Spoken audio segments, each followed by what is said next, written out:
Bonsoir à toutes et à tous, bienvenue dans cette édition d'information sur la télévision Labari en ce samedi 1er février 2020.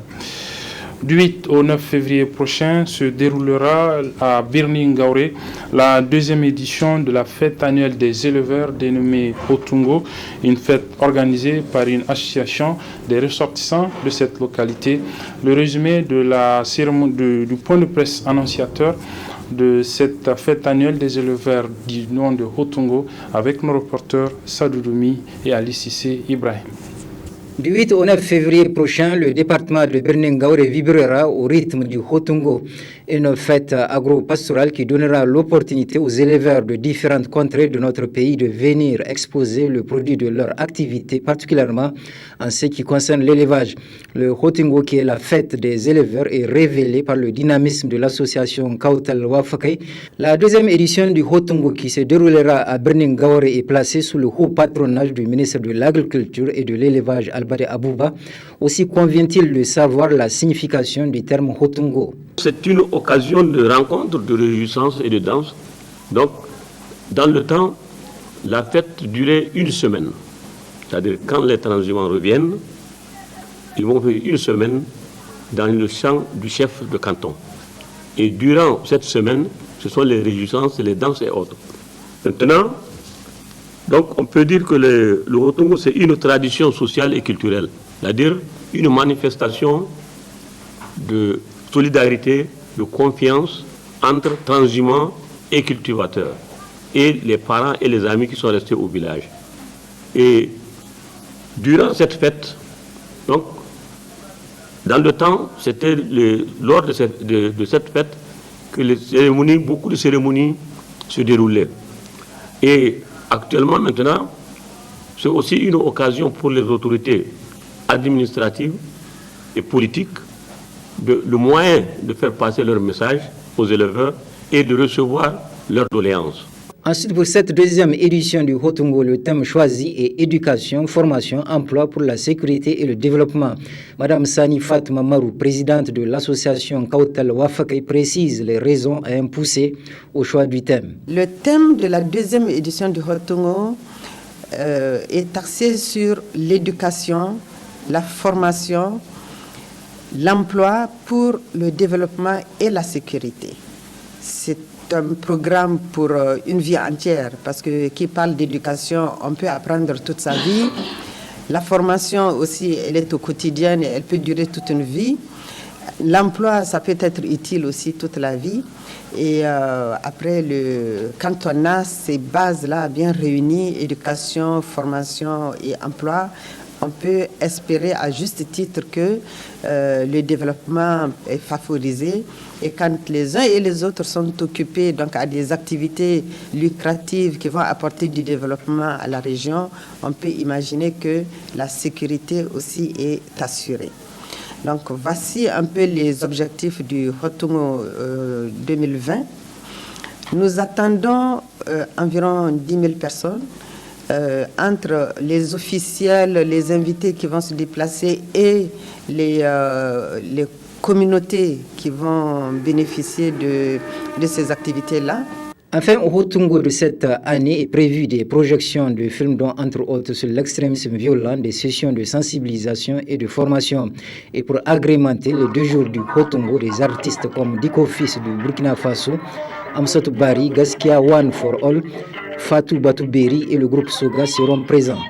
Retenir que le haut-commissaire des Nations Unies pour les réfugiés était en visite dans notre pays. M. Filippo Grandi a animé un point de presse avant de quitter notre pays. Point de presse dans lequel il a évoqué la situation des demandeurs d'asile en transit dans notre pays qui ont récemment notamment incendié leur camp au niveau de la région d'Agadez.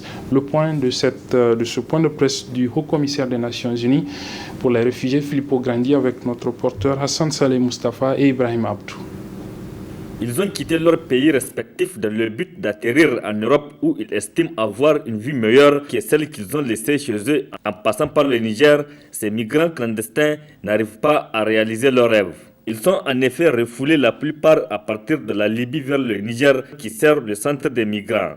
Ici, ils sont pris en charge par les agences onusiennes pour les réfugiés et les migrants, notamment le ACR et l'OIM. En attendant leur retour dans leur pays ou vers d'autres destinations, ces migrants posent sur le territoire nigérien des actes condamnés par leurs répondants. Récemment, à Agadez, ils ont incendié leur site d'hébergement. Il s'agit d'une communauté qui a moins de liens avec la communauté locale, qui est venue avec des attentes d'être réinstallée en Europe ou dans d'autres pays, et cela a créé des tensions considérables. Alors, pour ce qui est de ce groupe particulier, on est en train d'étudier des solutions avec le gouvernement, en toute sérénité. Bien sûr, on a condamné cette violence qui a été perpétrée par les gens eux-mêmes. C'est vrai que des fois, on peut comprendre leur frustration, leur souffrance, les amène à des gestes violents. On doit condamner ces gestes. Il ne faut pas que les réfugiés ou les gens qui demandent l'asile ou les gens qui sont hébergés dans ce pays d'une manière ou de l'autre utilisent la violence pour manifester leur frustration. Ça, il faut surtout pas qu'ils le fassent. Mais en même temps, on comprend qu'ils aient des problèmes complexes. Est-ce que tout le monde peut être relocalisé en Europe? Non, je ne pense pas. Ça ne s'applique ni aux Soudanais ni à personne d'autre. Le Niger fait face actuellement à plusieurs situations et pas de moindre. D'où la nécessité des partenaires et d'autres bailleurs de venir en aide aux autorités nigériennes dans cette épreuve. En tout cas, le haut commissaire des Nations Unies pour les réfugiés plaide dans ce sens. Le Niger porte une responsabilité très, très lourde. Vous avez les réfugiés du Mali depuis très longtemps, 2012. Vous avez les réfugiés du Nigeria, eux aussi, je ne sais pas, plusieurs années. Vous avez des nouveaux réfugiés du Nigeria, ceux qui sont à Maradi. Vous avez des gens qui essayent d'aller vers le nord à travers des moyens clandestins, des mouvements mixtes. Certains sont des réfugiés, certains sont des migrants.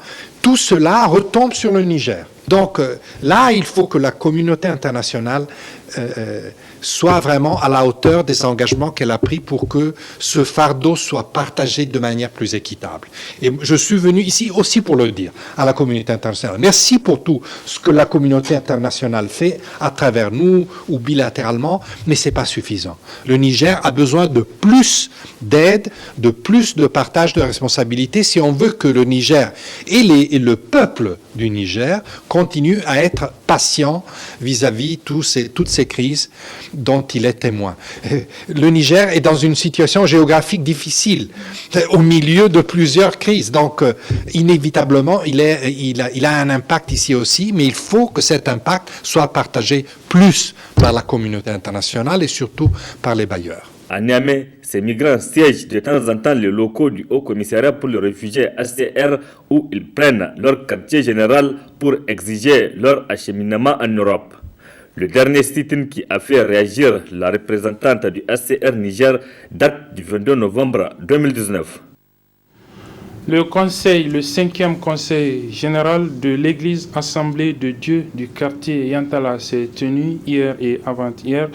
La fin a été marquée par le renouvellement du bureau exécutif de cette communauté chrétienne du 5e de l'Église Assemblée de Dieu du quartier Yantala, et c'est le révérend Ali Hamani Moussa qui a été reconduit à la tête de ce bureau exécutif, suivi par le révérend Sabo Bakiri. Le résumé de la cérémonie de clôture de ce 5e conseil général de l'Église Assemblée de Dieu du quartier Yantala de Niamey avec nos reporters Chebou Guisso et Adam Soumana. Après 4 jours de conclave autour du thème La victoire dans l'unité, cette importante communauté chrétienne du pays arrive au terme de son 5e conseil général. Un conseil qui s'est déroulé à la satisfaction des organisateurs. Nous avons été réellement édifiés par les enseignements et nous croyons que ce qui a été donné comme parole de Dieu est une semence qui va rester dans nos cœurs et qui va produire son effet dans la vie de l'Église des Assemblées de Dieu du Niger. Donc après ce privilège que nous avons eu d'avoir des enseignements conséquents qui nous ont fait tous du bien. Les serviteurs de Dieu le matin et également le soir, c'est ouvert à tous les membres des églises assemblées de Dieu. Nous avons été richement bénis. Donc en dehors des enseignements, nous avons travaillé un peu sur nos textes et nous avons revu la durée du mandat. Avant, la durée du mandat est de 3 ans, mais à partir de ce conseil, Donc le mandat est de 4 ans. Notons qu'à l'issue de cette rencontre a vu le jour un nouveau bureau exécutif des églises Assemblées de Dieu avec à sa tête Moussa Hamani Ali, secondé par le révérend Sabo Bachiri et Hamidou Amadou Zada comme secrétaire général. Un bureau qui nourrit de nobles ambitions pour cette église. C'est la consolidation des acquis parce que nous avons remarqué durant les 3 dernières années que beaucoup de choses ont été faites. Nous voulons donc capitaliser ces acquis et sur la base de ce que nous avons, donc aller de l'avant vers une nouvelle vision. Là, je ne peux pas vous parler directement sur ça maintenant parce que le nouveau bureau va se réunir, va se retirer quelque part au Niger à travers une retraite spirituelle. C'est là où nous allons écouter la voix de Dieu et la vision que Dieu va nous communiquer. C'est cette vision que nous allons travailler. Bien sûr, nous allons prendre le soin de la partager d'abord avec tous les pasteurs et les membres de nos églises et après donc ça sera notre guide pendant ces 4 années qui sont devant nous. Ainsi, cette 5e rencontre des églises d'Assemblée de Dieu a pris fin avec une prière pour que règne la paix au Niger et dans l'espace sahélien tout entier. S'en est suivi la consécration des missionnaires. Voilà, avant de refermer cette édition, retenez que les étudiants de la première promotion de l'école de l'Université africaine des sciences et des sciences techniques et médicales ont reçu ce matin au niveau de l'hôtel Radisson Blu leur parchemin. Ils sont au total 35 étudiants. C'est dans une ambiance des grands jours que ces 35 étudiants de l'Université africaine des sciences techniques et médicales ont reçu leur diplôme de fin de cycle. Et c'est à travers cette cérémonie en présence de plusieurs officiels et invités, mais surtout de la chaleur familiale.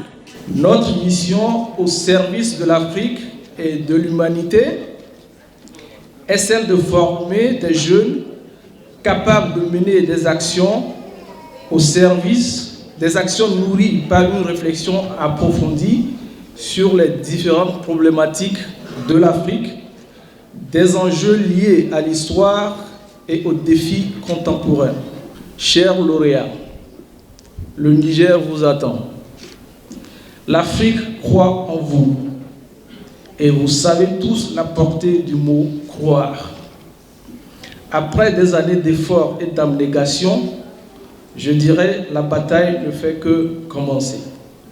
Soyez comme un fruit mûr qui régale l'homme. Si nous sommes arrivés à organiser cette manifestation de laquelle nous n'attendons que réussite, c'est parce que des volontés généreuses ont sacrifié à la fois de leurs moyens et de leur temps pour que vive la connaissance.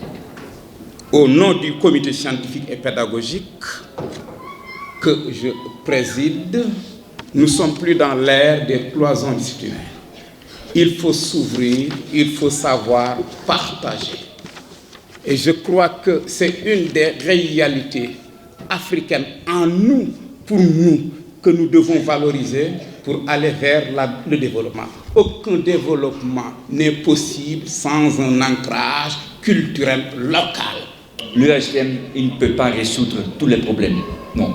Mais, comme Borgé l'a déjà dit, on a parlé, on a discuté et comme moi j'étais en Hollande, on a fait un incubateur et un accélérateur. Ce sont des mots très populaires et on les utilise très fréquemment, mais ça marche. Une formation suivie avec brio par tous ceux qui viennent aujourd'hui de recevoir leur parchemin. Ce matin n'est pas comme les autres. Elle marque la fin de nos années vécues à l'UASTM. Une longue période riche en apprentissage, en expérience, en rencontres personnelles et professionnelles, et bien sûr en émotions fortes. Il me suffit de penser aux heures intenses de cours avec le docteur Hamadou Abdoulaye, qui n'est pas présent mais que nous saluons, mais aussi aux travaux dirigés avec M. Saleh Moumouni, que je salue, que je vois aussi dans le public. Présent au cours de cette cérémonie, le ministre de l'Enseignement supérieur, de la Recherche et de l'Innovation a tenu à encourager et à féliciter récipiendaires et comités d'organisation, respectivement pour leur diplôme et pour la qualité de l'organisation. Je voudrais d'abord saluer et remercier l'endurance et la dextérité des responsables de l'UASTM. Je sais que il y a 2 ans, ça n'a pas été facile. Nous avons fait beaucoup de va-et-vient. Ils ont tenu, nous avons tenu. Et aujourd'hui, c'est une grande fierté de constater que l'UASTM fait partie des universités ou des écoles supérieures en général qui forment en tout cas les étudiants dans les normes que nous voulons. Ainsi, en seulement quelques années de création, l'UASTM est en train de concrétiser ses objectifs, ceux de former une génération de leaders africains. Comme quoi, éduquer un homme, c'est l'aider à grandir dans la dignité, lui apprendre à se battre pour lui-même, pour sa famille et pour son pays. C'est donc la fin de cette édition, mesdames, messieurs. Merci de l'avoir suivi. Très bonne suite de nos programmes.